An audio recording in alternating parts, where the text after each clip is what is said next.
ዝኾነ ነገር ቅድሚ ምጅማርና ትዕግስቲ ክንገብር ኣለና። ሰላምታ ኣይረሳዕኹን ክቡራት ተኸታተልተይ ከመይ ኣለኹም? ደሓን ዲኹም?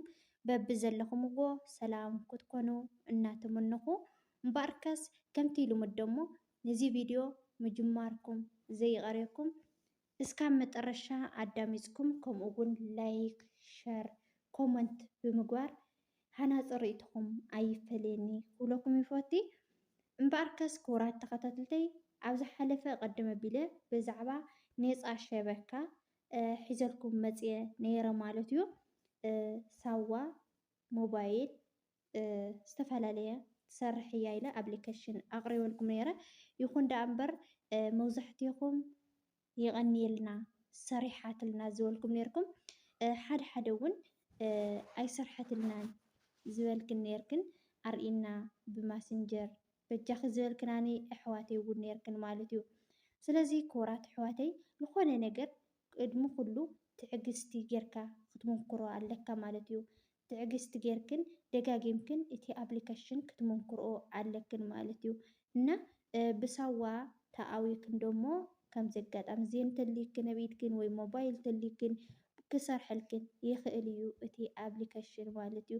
መጀመርያ ነገር ኣብ ፕላስተር ኣቲና ዳውንሎድ ንገብሮ ነውርዶ እቲ ኣፕሊኬሽን ዝደለናዮ ምስ ኣውረድና ብድሕሪኡ ፍሪ ዝብል ሳዋ ወይም ሞባይል ብዝደለኾኑ ክጥቀማ ትኽእላ ኢኽን ማለት እዩ ክቡራት ኣሕዋተይ። እና ካብቲ ዝሓለፈ ዝቐፀለ ሒዘልኩም መፅየ ዘለኹ ሎሚ እውን ማለት እዩ። ከምቲ ልሙድ ክቡራት ኣሕዋተይ ኣነ ለዓርሰይ ብኡ ዝጥቀም ኣለኹ ምዃነይ ይነግረኩም ኣለኹ። ሸበካ ናይ ገዛ የብለይን ግን ከምኡ ናውረድኩ እየ ዝጥቀም ማለት እዩ። እና ክቡራት ኣሕዋተይ ሕዚ ኣነ ለዓርሰይ ብሞባይል ይጥቀም ኣለኹ ማለት እዩ። ከምቲ ትሪእዋ ዘለኹም ብጣዕሚ ፈጣን እያ። ንሳዋ እውን ትሰርሕ እያ ንሞባይል እውን ትሰርሕ እያ ማለት እዩ ክቡራት ኣሕዋተይ። ስለዚ ሳዋ እንተደሊኽን ንሳዋ እንተደሊኽን እዛ ኣፕሊኬሽን እዚኣ መጀመርያ ከምዚኣ ንገብራ እሞ ሕዚ ኣውዚ ኣለክን ኣውዚ ኣለክን ሞባይል ኣለክን ሳዋ ኣለክን ሳዋ ተኮይንክን ኣውዚ ኣለክን ናይ ሳዋ ይብለክን ኣሎ ሞባይል ተኮይንክን ኣውዚ ኣለክን እና ዝተፈላለዩ ጆውኔክን ናይ ዜን ኣለክን እና ዝተፈላለየ ማለት እዩ። ኣብ ስዑዲ ተሊኽን ለቢ ናይ ስዑዲ ኢኽን ክትገብርኡ ትኽእላ ማለት እዩ ክቡራት ኣሕዋተይ። ስለዚ ኣነ ዝጥቀሞ ሞባይል ስለዝኾነ ሞባይል ከምቲ ትሪኡ ኣለኹን ሞባይል ኢለ ክወቅዕ እየ ማለት እዩ።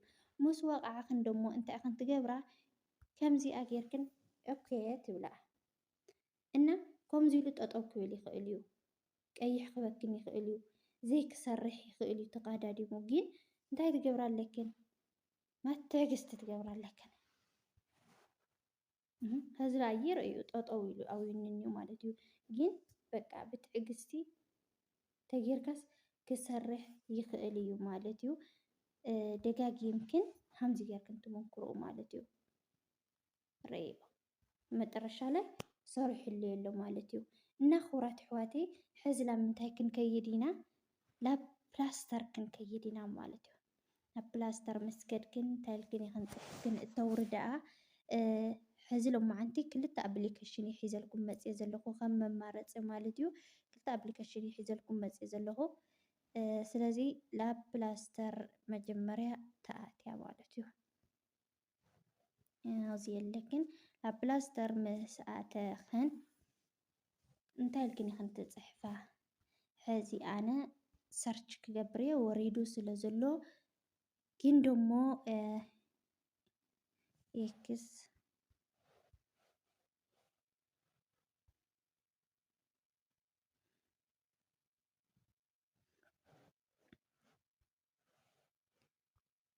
ብዝበለፀ ኣነ ኣብ ተንቢነል ኣብ ላዕሊ ፅሒፈ ከቕምጠልኩም ስለ ዝኾንኩ ብዝኾነ ኣነ ሕዚ ርአይዋ እታ ዝደለኽዋ ኣብዚ ኣላ ዚ ኣፕሊኬሽን ማለት እዩ። እና ወሪዳ ስለ ዝኾነ ታባየይ ዳውንሎድ ከገብራ እየ ከምዚኣ ገይረ ማለት እዩ። እና ክቡራት ኣሕዋተይ ከምቲ ዝበልኩኹም ብሞባይል ተደሊኹም ሞባይል፣ ሳዋ ተደሊኹም ሳዋ፣ ዜን ተደሊኹም ብዜን ከምቲ ዝበልኩኹም ድማ መጀመርያ ነገር ዝኾነ ነገር ደጋጊምክን ክትመንክርኡ ኣለክን ክቡራት ኣሕዋተይ። ደጋጊምክን ተመንኪርኩን እዩ ክሰርሐልክን ዝኽእል ማለት እዩ። ፈጢኑ ንምንታይ ዘይሰርሐለይ ንምንታይ ከምዚ ዘይኮነ ክንብል የብልናን ማለት እዩ።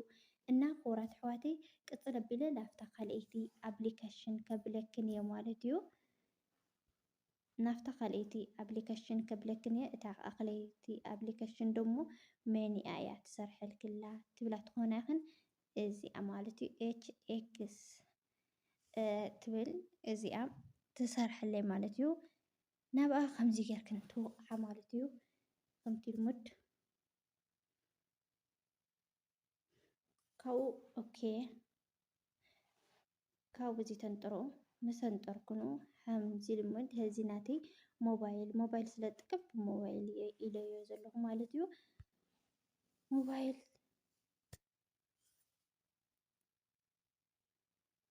ከምዚኣ ጌርክን ማለት እዩ።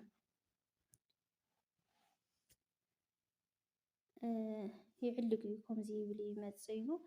እዚ ኤክስ ብላዕሊ ክመፀክን እንከሎ ብላዕሊ ተንጥሮ ማለት እዩ። እና ከምቲ ዝሪኡ ኣለኹም ብሞባይል ይሰርሐለይ ኣሎ ንዓየ ማለት እዩ ክቡራት ኣሕዋተይ። እና ዝኾነ ነገር ደጋጊምክን መንክሮ ክብለክን ይኽእል። እሺ ከምቲ ልሙድ ሕዚ እውን ላፕላስተር ከብለክን እየ። እንታይ ኢልክን ይኽን ክተውርዳ ከመይ ጌርክን ይኽን ዳውንሎድ ክትገብርኣ ኩሉ ግዜ ላፕላስተር ኢና ክንኣቱ ንኽእል። ሕዚ እውን ከምቲ ልሙድ ማለት እዩ ላፕላስተር ምስ ኣተኹ ኤችኤክስ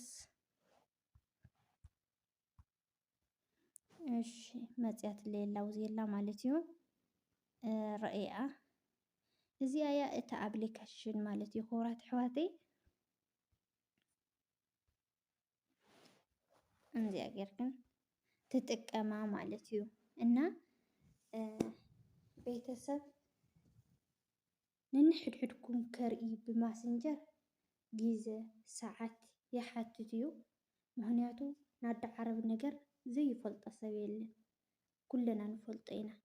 ግን ንስኻትን እንታይ ክንትገብራ ሓንቲ ኣፕሊኬሽን ኣውሪድክን እንድሕር ኣብያተክን ካሊእ ኣፕሊኬሽን ኣውርድ ኣቢልክን ክትምንክሮ ኣለክን። ዝኾነ ነገርስ ዓቕልና ትዕግስቲ ይሓትት እዩ። ከምቲ ኣብ መጀመርያ ሪኢኹም ዶ ወሊዑ እዩ ኣይሰርሐለይን 2 ግዜ 3 ግዜ ሰርሒ መበረታታይ ሰርሕለይ ማለት እዩ። እና ከምቲ ለክንኹም ሞባይል እንተኣዊክን ሳዋ ፍሪ ዝብል ወይ ሞባይል ዝብል ወይ ዜን ዝብል ናያትኩም ምርጫ ጌርኩም ክሰርሐልኩም ይኽእል እዩ ማለት እዩ ክቡራት ኣሕዋተይ። ስለዚ እቲ ኣነ ጠቒሙኒ ዘሎ ንዓኻትኩም እውን ከም ዝጠቕመኩም በዓልቲ ምልእቲ ተስፋ እየ። እና ነዚ ቻናል ሓደሽቲ ዝኾንኩም ላይክ፣ ሸር፣ ሳብስክራይብ ብምግባር ሃናፂ ዘበለ ርእይትኹም ኣይፈለየኒ ክብለኩም ይፈቱ ከምቲ ልሙድ። እና ክቡራት ተኸታተልተይ ብጣዕሚ እየ ዝፈትወኩም ብጣዕሚ እየ ዘኽብረኩም። ሰናይ ቅንያት ሕማማት ይኹንና ብሰላም ደሞ ላብ ብርሃነ ትንሳኤኡ የሸጋግረና ማለት እዩ ክቡራት ኣሕዋተይ። ሰናይ ንዓኹም።